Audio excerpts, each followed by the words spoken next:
Tungod kay karon mao ang unang Domingo sa atong pagsugod sa pagsahulog sa bulan sa misyon.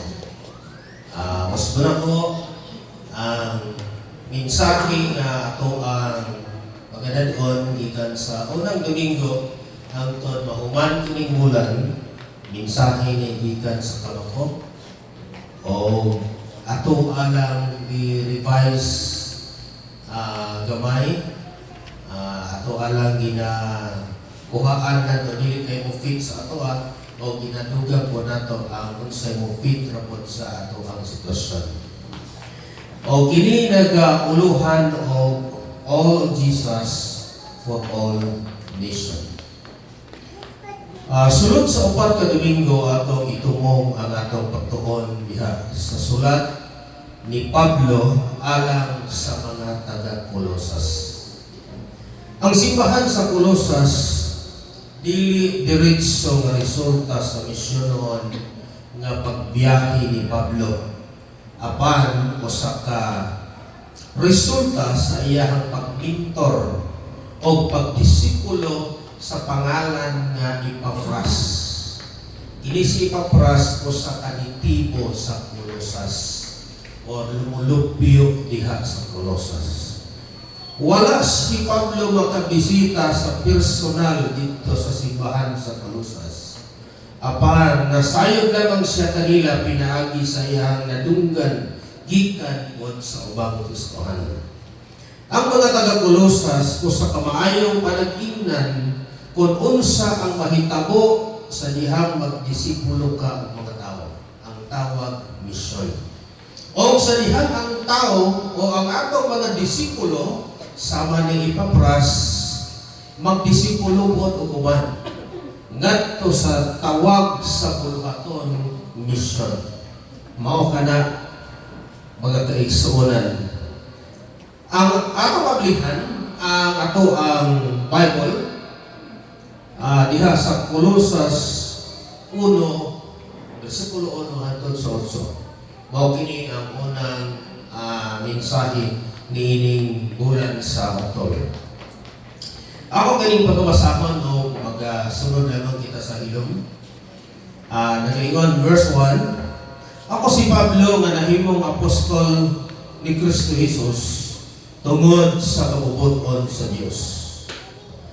Ako o si Timoteo nga atong igsuon kang Kristo. Nangumusta kaninyo diha sa Colosas. Kamong mga katawhan sa Dios o matinumanon nga mga igsuon diha kang Kristo, hinaot nga madawat ninyo ang grasya o kalinaw gikan sa Dios nga atong Amahan. Sa matag ampo namo alam kaninyo, kanunay kamong nagpasalamat sa Dios nga Amahan sa atong Ginoong Hesukristo. Kay nabalitaan nako nga lig-on ang inyong pagtuo kang Kristo Jesus ug dako ang inyong paghigugma sa tanang katawhan sa Dios. Ingon kamo niini tungod kay nagpaakot man kamo sa inyong gilauman nga gitagana alang kaninyo dito sa langit. Kining inyong gilauman nadunggan na ninyo kaniadto sa dihang gisangyaw o gisangyaw kaninyo ang kamatuoran nga mao ang maayong balita. Kining maayong balita nagapadayon pagkaylap sa tibuok kalibutan. O daghan ang nakadawat sa bagong kinabuhi sama usab sa inyong nadawat sa dihang nasabtan ninyo ang kamatuoran mahitungod sa grasya sa Dios. Gitudlo kini ni Epafras kaninyo. Pinangga namo siya o sama usab siya kanamo nga alagad ni Kristo. Gipaanha namo siya diha isip puli kanamo o kasaligan siya nga alagad.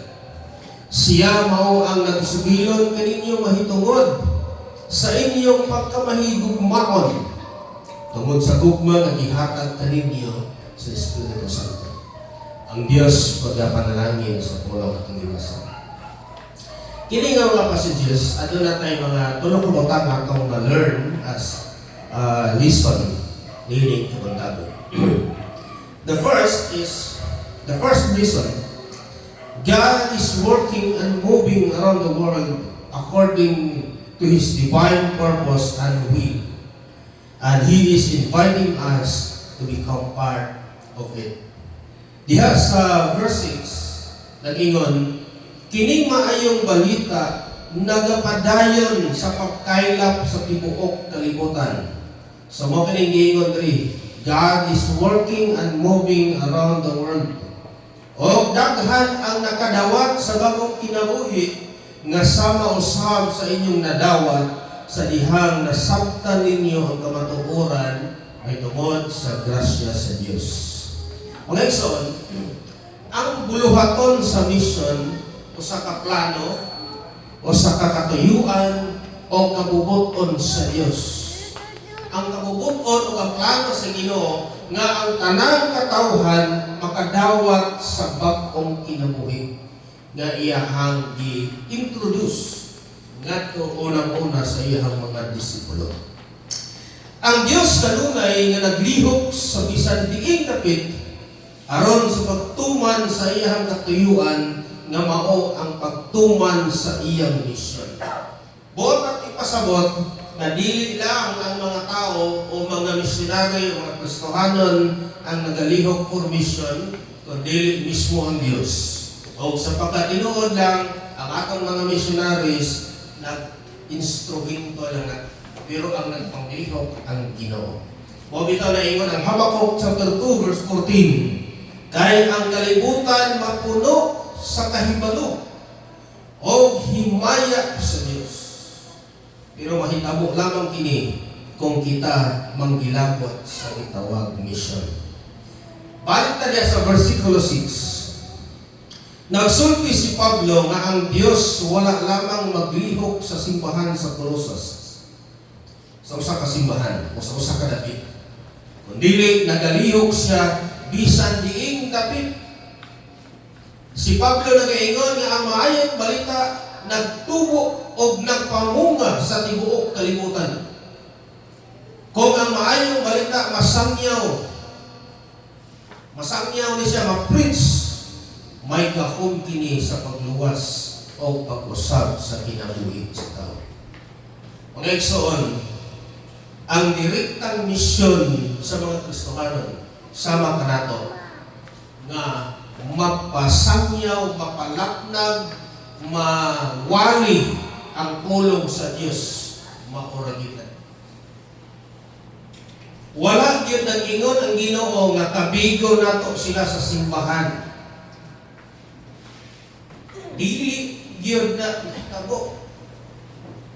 Wala sometimes i-correct po sa atong mind ni Kristohanon kay ang ato among once na masangyaw ta murag double purpose. Masangyaw ta kay ato ang imong kauban sa church. Imo ang membro. Unya balik ka na to para mahimong gid siya membro gyud. Kus pugit na dili. Ang gisuko ra gyud sa Ginoo nato ang pagsangyaw ra gyud. Ang pagpalaknag ra gyud sa pulong sa Dios. Maurag yun na'y nakita sa Diyos na kaya natong buhaton. Pero kung imo na siya pasimbahon, hindi mo kaya. Mao na ma-burnout ang mga Kristohanon. Nagip na pong pastor, siyempre, dugay na maling balik-balik na ito. Di ba, mo simpa? Imposible kayo may tabo. Because it is beyond our capacity. Hindi kapasidad kung pasimba ang tao eh. Pero, nganong muadto sila simbahan? Nganong aduna magkuidad ng isang yawan, muadto kita church para sa tao bro. Resultahan to no, it is not our work. Dili na work sa pastor, hindi tayo sa pastor. Kana sa giyo, adto biging simbahan na yun. It is not our work mga igsoon, but it is the power of the Word of God. Nagisangyaw sa usa ka Kristohanon diha sa kasing-kasing sa dili Kristohanon. Power na sa pulong sa Dios. Wala mga igsuunan. Unsa kon pagpanglihok sa Dios sa kinabuhi sa taong makasala kung wa sila makadungog sa mensahe sa kaluwasan. Diba? Kung dili na to sila kung dili na to sila walihan sa maayong balita, usaon Manila, usaon ng pagpanglihok sa Diyos. Saan ba sa ito ako, mga Kristohanon? Kung saan mo ka nahimong Kristohanon kung wala ko'y tao na nag-imbitar sa tuwa? Wala ko'y Kristohanon na nagkadayag sa pulong sa Ginoo sa tuang igdulubog. So, sa tang ano na nagpadayag, nag-decide ka na musunod ka niya, mo na naatakaroon. The Word of God is the foundation of all faith. Dili ang church. Kung hangtod dili ka makadungog sa pulong sa Diyos, never yun ang tao bumuo sa Diyos. Dapat makadungog una siya sa mensahe sa Ginoo kaya sa motor. O bitaw na ang Diyos mga kaisonan, dili yun siya mubalik. Ba nasa Bible, sa Mark? Dili siya mubalik hangtod dili masangyaw ang iyang pulong sa tibuok kalibutan. Di siya mubalik. Kay dili siya gusto nga mahimo siyang bias. Asa siya mahimong bias? Ni adtong mga tao na gitawag og unreached people group. Mahimo na siyang bias na. Kining unreached people group, mao ni silang mga tao wa kailan kang Ginoong Hesus. Mao ni silang mga tao nga wala gid siya ma-reach out. Wala ma-active sa pulong si Ginoo. Kung pangutano mo nimo kailan kang Jesus, wala. Kaya wa man gid sila ang pulong si Ginoo wala kaabot sila ang dalunggan. Ang tawag na unreached. Ang misyon nato mga Kristohanon nga maistorya lang gyud ang pulong sa Ginoo. Muna dili gyud ta angay dapat magpa-burden about sa evangelism. Tungod kay mao ra gyud tay gusto sa Ginoo nga maistorya lang ang pulong sa Dios and the end will come. Wala gyud tagad sa Ginoo. Kung ang tibuok kalibutan na istoryahan sa pulong sa Diyos regarding kung sa ilang response, wala na gilabot ang ginawa. Pero kung adisyonalan sa Ginoo nga kung ano yung istorya dapat dalot sa simbahan, ay simple kita. Wala naghihimo sa Ginoo, kaya dili yung takahimo. That's the work of God. Sa Ginoo wala gina siya. At least, ang tao, once may istoryahan siya sa pulong sa Diyos, ano na siya choice? Kuman siya maistoryahin, kuman siya makadungog sa mensahe sa Ginoo, ano na siya choice? Either mag-decide siyang magbago or mag-decide siyang mapadayon sa iyahang dautan nga kinabuhi. Onya, ang musunod ana is the judgment of God. Kuman pag-preach sa pulong sa Diyos, kuman mapalapnag ang mensahe sa pulong sa Diyos, musunod dayon ang judgment. O nang dili pwede i-judge sa Ginoo ang taong inosente. Dili siya pwede niya i-judge na. Dili niya pwede magpugnan ang judgment sa Diyos tungod sa taong inosente. Inosente, it means katong mga unreached. Katong wag sila kadungog sa pulong sa Ginoo. But once, wala itong limanan. Once makadungog na sila sa pulong sa Ginoo, either iadto ka silang balay, wa kanila dawata. Mga kaigsuonan, they are now subject for God's judgment. Once na masangyawa na ka, bata, inusinti ka, o di ba, kaigsuonan Jesus, o niya adunay usa ka Kristohanon, yan ka sa imong balay, nagsangyaw sa imuha.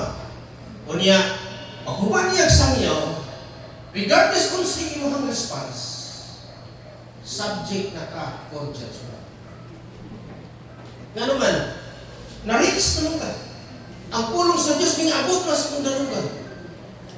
So kung ang sa imong response, kung response nimo nga mo decide ka, mo sunod ka sa Ginoo, mo hinulsod ka, tingin ka. Pero kung ang imong response, baliwala lang, nagpadayon na niya po sa imong pagkadaotan, subject na ka for judgment. Sabta na to? Wala problema karon. Kaya daghan pag yun ang magsasala ng innocent. Agad pag yun, wala na innocent. Wala ang panakupon as denomination na to, wala po siya naghunong nga mo-encourage siya na to sa matagtuig tungkol kay wala yung problema. Daghan makasasala ng innocent nga unreached, makaila kung kisa na sa Ginoong Kristo. Pero ang pangutana, how about pastor, itong mga unreached individual nga namatay, wag sila namatay na lang, wag makadumog sa pulong sa Ginoo, wag sila ilang ng Ginoong Kristo. Dito sa hukman, pastor. Ang tubag, hukman sa Ginoo. Ngano, bisan wala pa na sila kadumog, pulong si Ginoo, pero kay patay na, ang patay wala na siya. Hukman sila sa Diyos, sumala sa ilahang binuatan. Karon, of course, inosente sila. Hukman sila sa Ginoo, simple no, kaya huwag nakakadamog sa Ginoo. Dito na nila tulisokon ang Kristohanon. Unang, ang Kristohanon, adunay accountability. Diba? Nga nung inosente ka sila, huwag niya sila kay malo nga inikamatay na apa day ay kinabuhi, na apa day ay judgment. Yan karon hukman man sila sa Ginoo, kay wala man lagi sila sa. Hukman sila sa Ginoo nga maimpyerno tungod silang binuhatan. Dito na nila mutulisok atong mga Kristohanon nga nalangit.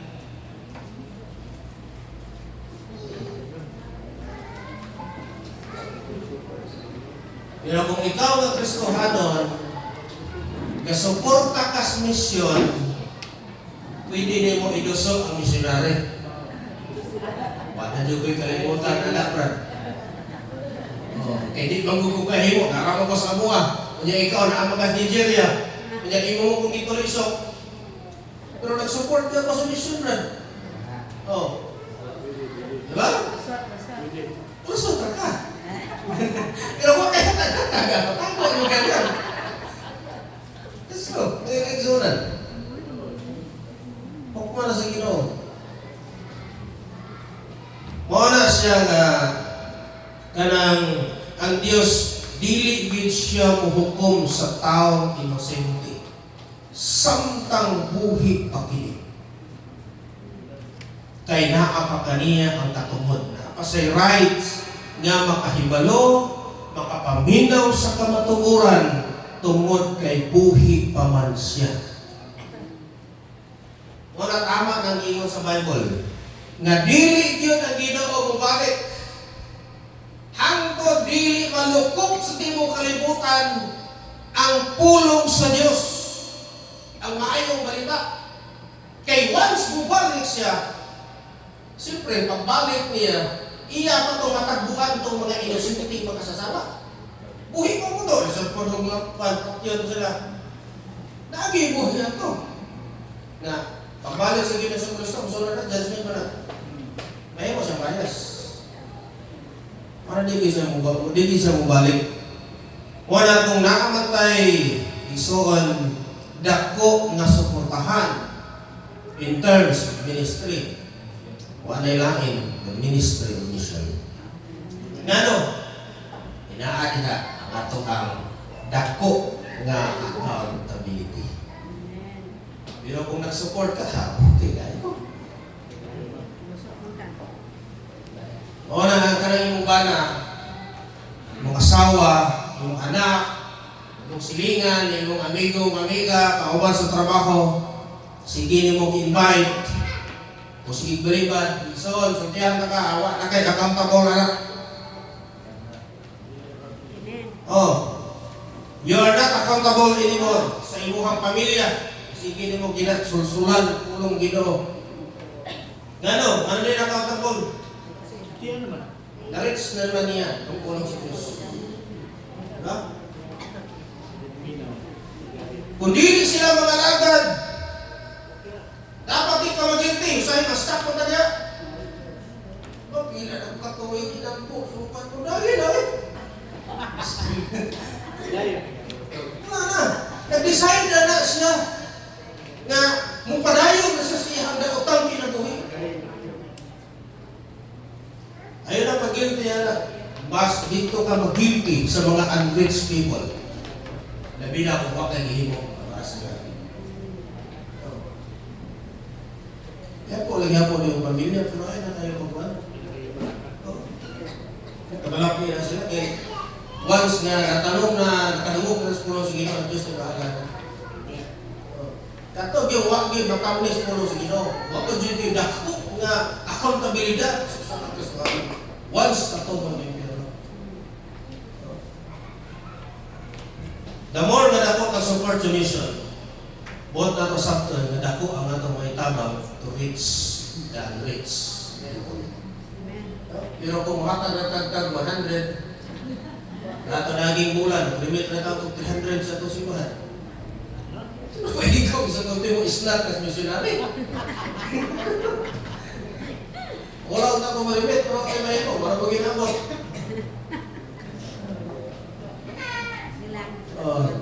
So, wala siya. God is working and moving around the world according to His divine purpose. Ayaw yun tama una-una, nakitara ang nagtrabaho. Sapagkat tinood, sidekick lang kita, instrumento lang ta. Kaya ang nagtrabaho, anak dito kalimutan ng Diyos. Una nga, kung nag-support ka, nga without knowing nga, marating ako, may nag-support ka niyo. Gusto ko, may laing ng hatag. Ayaw pag una-una, kaya kung wala laing ng hatag, dahil Diyos na nag-una nagtrabaho para sa iyang katayuan. Sa mission ng Lord. Second, nga lesson nga pwede natin makuha is our involvement or participation in mission flows out of our deep and personal walk with God. Knowing Jesus deeper and experiencing God's goodness and faithfulness in our own lives is the source and fuel of our passion for mission. Ang ato daw pagkaila sa atong Ginoong Hesukristo, inubanan sa kasinatian ato sa iyang pagkamaayo o pagkamatinud-anon sa atong kinabuhi. Dinhi daw nagsukad ang atong kahangawa, ang atong tignuha sa misyonon nga buluhaton. Mao na mga kaigsunan na kung sa atong kinabuhi bitaw, tinuod man gyud tang nakasinati ining tanan, tinuod gyud tang nakasinati sa pagkamaayo o pagkamatinud-anon sa Dios. Dili gyud lisod sa Kristohanon i-challenge sa mission kon nga buluhaton. Dili lisod. Kay matod kanila, we cannot be passionate about something we do not know or have not experienced. Di na pwede nga mahimo kang passionate anong utang nga wakit kay kalibutan kung saan. Ang tawag ni mo anak na scam. O wakit kalibutan pero passionate kayo pagduan iba lang makadakop nila sa buhat. Di ka nila. Mahulog ka sa alanganin na trabaho. Wala ko natong masahon sa verse 4 hanggang sa 5. Kahit na balitaan na mo nga ligkon ang inyong pagtuo kang Kristo Jesus o dako ang inyong pagigugma sa tanang katawhan sa Dios. Ingon kamo niini tungod kay nagpaabot man kamo sa inyong ginalaongan nga gitagana alang kaninyo dito sa langit. Kining inyong ginalaongan na dunggan na ninyo kaniadto sa dihang isangyaw kaninyo ang kamatukuran nga mao ang maayong balita. Kining maayong balita nagapadayon pagkaila sa tibuok kalibutan. Now, as we personally experience and grow in the love and grace of Jesus Christ, we also respond by bringing His love and grace to those who have never heard of it. Nganong dili gid pwede ba sa usa ka Kristohanon kung tinud-anan ka mo Kristohanon, Nganong dili man gyud pwede nga imo lagi luom-luomon ang kaluwasan nga imong angkon. Nganong dili man gyud kapugong nga makaistorya ka sa mga dili Kristohanon. Nganong di ka kapugong nga maluoy ka sa ilaha. Tungod ay na sa gugma o sa grasya nga ato pong nadawat uban sa kaluwasan nga atong naampo. Kung purely kaluwasan lang, pwede mo tayo nga bahala naman yan, basta ako naligo na higo. Dino kay na may gugma sa Diyos, na may grasya sa Diyos nga ato pong nadawat o kini maong gugma mo kuni makapaluoy ka na ko ni adto mga tao mawapon lang wala ka diha sa ilan sa Diyos. Wala dili gid siya pwede nato kung tinuod na yun na nahimot ng Kristohanon. Dili gid pwede nga dili ta makasangyaw, maka-share bisan og dili gid di sana kanang dili gyud kung sa karate pa di numero ba. Kanang lakbit-lakbit lang yun. Kahimo tana tungod sa gugma sa Ginoo. Christians have love for the lost. Sama po sa paghigugma sa Diyos niya itong mga makasasala. Karon from the scale of 1 to 10. Ang 10 ang pinakataas. Unsa ang pinakataas nimo nga kalipay sa pinakadautan nga tao matana ko sa pangit. Usa kay gayon nagit-ani mo nga siya nahimo Kristohanon. Unsa kataas from 1 to 10? Ha? 10. Ang pinakadautan sa pangin, natin naglingkod na himo Kristohanon. Sa topaten ang pinakataas, buti pasabot 30, yun imong lipayan. Grabe yan, ang imong kalipay. To the max yan. Kung sa pagkahapon, ang pinakadautang nasod sa kalibutan na himo Kristohanon. Di ba? Ang pinakadautang nasod sa kalibutan na himo Kristohanon tungod sa pagsangyaw sa mayong balita sa atong mga missionaries.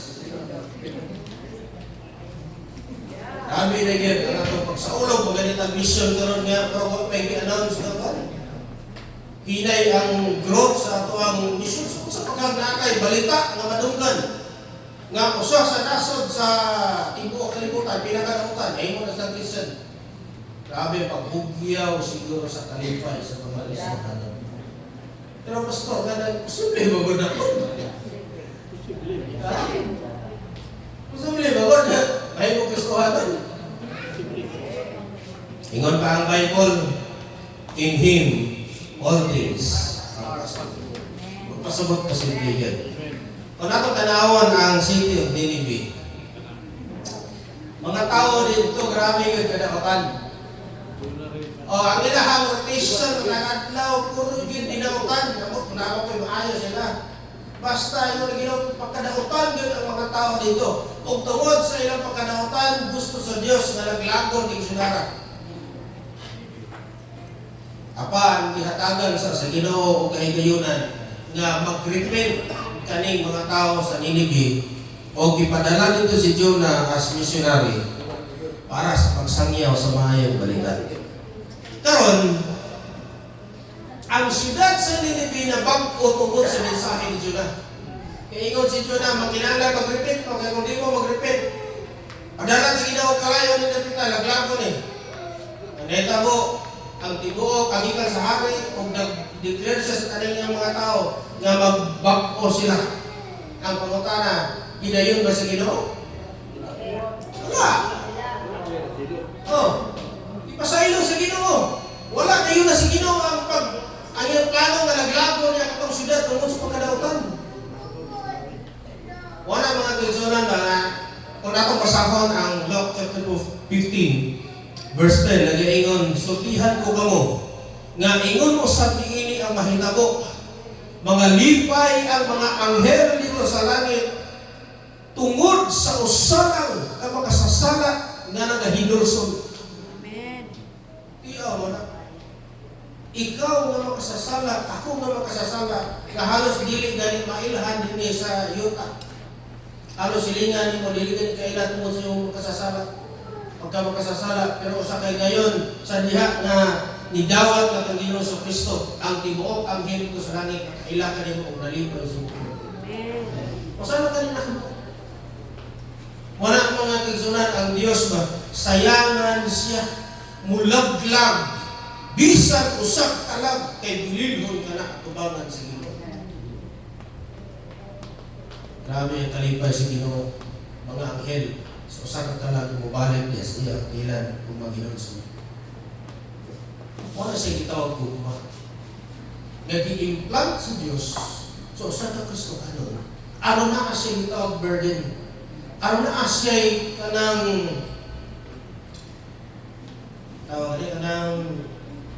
kabugakon nga mutuman sa sugo sa Dios. Kay kanang mission nga ato karon nga gihimo bunga na sa bunga sa Ginoo sa mga kasasala ng tao.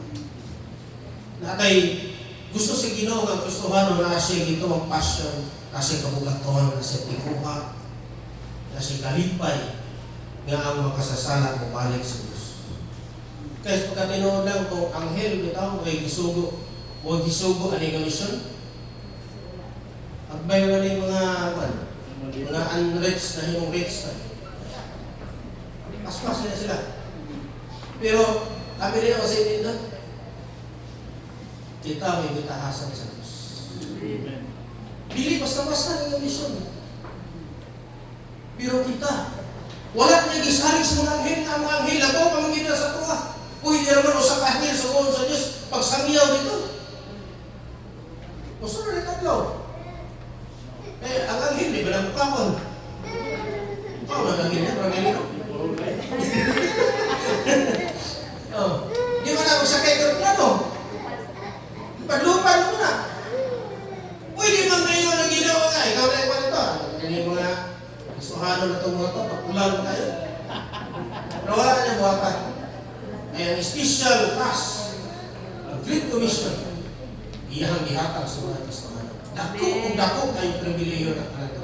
Wala na kayo ko, kung ikaw Kristohano, na dili ka mag-apil-apil anak, sigurado pagkabot nito, tulisukon doon ka sa mga tao, mga andrets na rin. Dili ka mo tulisok ang mga andrets dito sa mga angel. Diba, dito na sa mga Kristohano na nalangit. Kung siya huwag malangit. Okay lang buha sa malangit. Tungkol kay ikapoy na ka o in-invite mo yan ingon. Kaya ingon, baka biriswit pa. Dugay na ba si ingon mo? Sige, kung ingon, magpunan ako. Pero ka na mga andrets, ito ka ay tulog itong luha yan. So muna ako, ato, may napit kay kayunan, mga gisunan. Involved kita sa bulhaton, sige no. Specialist sa mission for mga bulhaton. Pero kung wala ka na kayo gugma sa mga makasasala, kaya basin mo kayo nga nga, kung gusto ka lang kay para magoy kontra, basin mo niya kung mahimok itong Christian. Nahigil ka yan. Minsan pag nakasabot ka, kung tinguha sa mission, ibigyan kong support. Number 3, last na lang.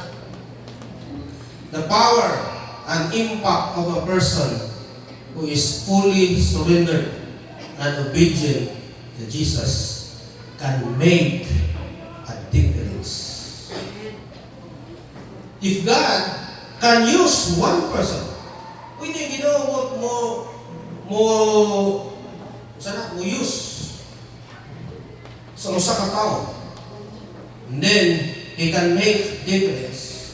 How much more can He do if all of us surrender, obey, and give Him our all? Unsa ka? Kung ang tanang mga Kristohanon musurrender sa Ginoo, magpagamit niya sa Ginoo, magtabang sa Ginoo sa bulhoton, siguro daghang mga unreached na tao nga ma-reach out sa pulong sa Diyos. Kung ang mga Kristohanon magpugpog sa pagsuporta sa maong bulhaton.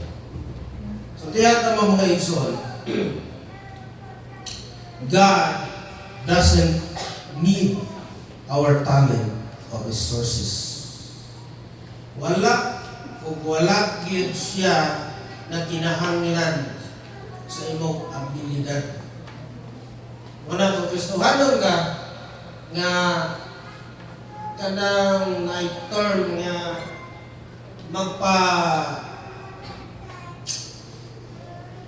magpa-importansya. Kristohanan.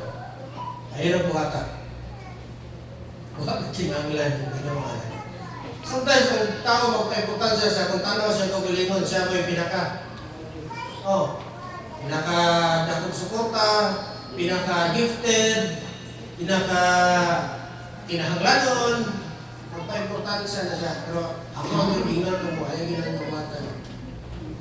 Kaya ang Ginoo, wala na kinahanglan sa imuhang talento, sa imuhang resources. He is not depend on it. Kung siya gusto sa Ginoo, what God desire on us is for us to trust and surrender to His will. Mo na ra na kinahanglan sa Dios. Wa sa kinahanglan unsa ka ka-bright, unsa ka ka-abilidad, unsa ang kinabuhi. Wa ka gikinahanglan sa Dios. Ang gikinahanglan sa Dios, mo fully surrender ka sa Ginoo, mo trust ka sa Ginoo sa unsay iyang kabubuton.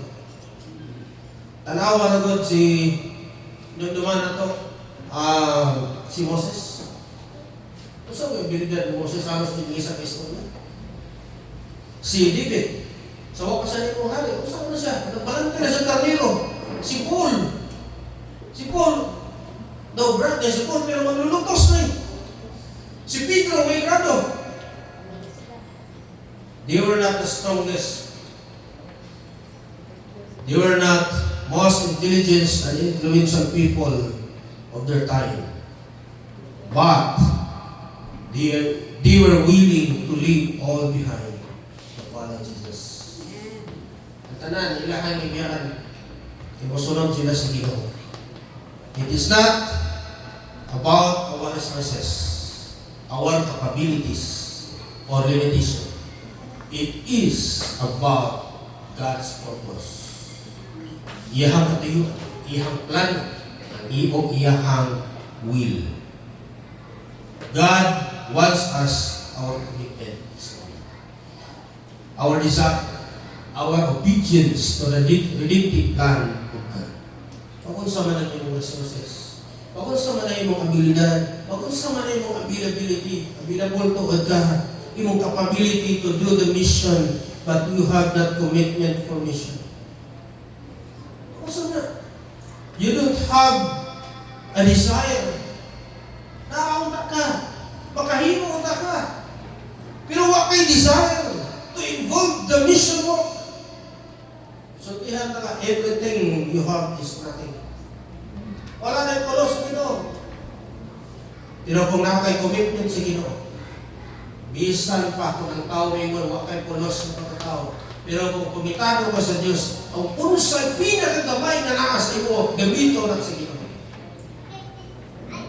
Wala sa tao, ang gitanaw, ang gitinangan sa Diyos, commitment sa Kristohanan.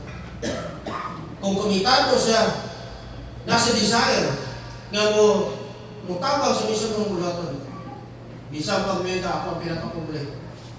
Pero kung pinaka-pobre natin kung siguro kayo resources, simple po. Simple po kayo wala. Ang pinaka-ubos na tao, nakadyo na iya. Huwag mo ka rin tanawon, huwag mo rin gamitan sa Diyos. Sa mga itong bata. Bakit kayong balon, pinakagamay ito, ikumpara sa 5,000 na tao. Kung ikaw leader ato, may mga lang, kanan lang. Pero ang iyang pinakagamay, higamit sa Diyos na iyong pinakarato. Diba? Wasa magsalit, ang ginawa sa magsalit, kung sa ka. Ang ipangita sa Diyos na iyong commitment to do the work of God, the mission work. That is the power and impact of a person who is fully surrendered for the mission work. Lord, salamat sa imuhang mensahe ka namo. Salamat Ginoo kay niining na pong mga unang Domingo, imo na po ning gihagit mahigungod sa pinaka-importanteng butang na imo gipabuhat ka namo. Unang-una, nagpasalamat mi kay kini ko sa privilege.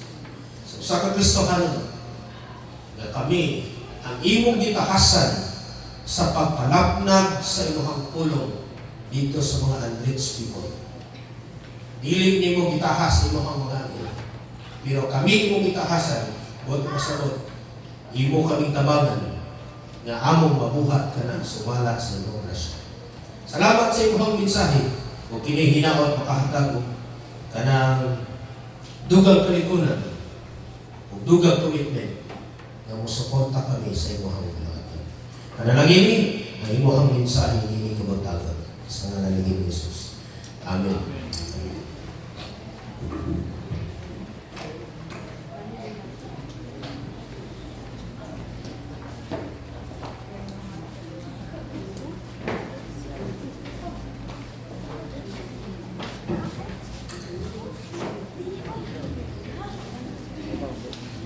May buntag. Huwag ka, butas butahe.